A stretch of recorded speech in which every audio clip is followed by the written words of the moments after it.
என்னோட வீடியோல சுவையான கடம்பா வறுவல் எப்படி பண்ணலாம்னு பார்க்கலாம் வாங்க. தேவையான பொருட்கள் நான் கீழே டிஸ்கிரிப்ஷன்லயும் கொடுத்துருக்கேன், கண்டிப்பா செக் பண்ணுங்க.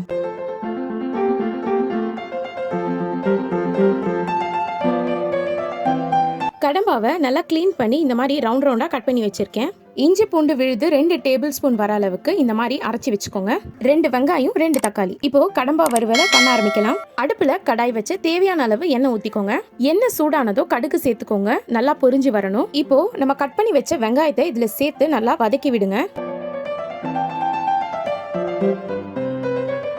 வெங்காயம் நல்லா வதங்கினதுக்கு அப்புறமா இது கூடவே தக்காளியும் சேர்த்துட்டு நல்லா திரும்ப வதக்கி விடுங்க.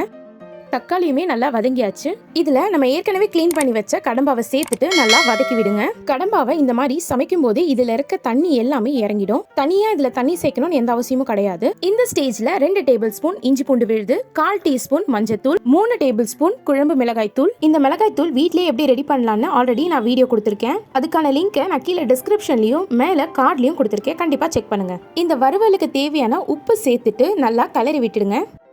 இது கூடவே கொஞ்சமா கொத்தமல்லி கருவேப்பிலை சேர்த்துட்டு இது தட்டு போட்டு மூடிடுங்க. இதை 7ல இருந்து 8 நிமிஷம் வரைக்கும் நல்லா வேக வச்சு எடுத்தீங்கன்னா நம்மளுடைய கடம்பா வறுவல் ரெடி. இந்த ரெசிபி உங்களுக்கு பிடிச்சிருந்தா லைக் பண்ணுங்க, ஷேர் பண்ணுங்க, மறக்காம சப்ஸ்கிரைப் பண்ணுங்க. தேங்க்யூ.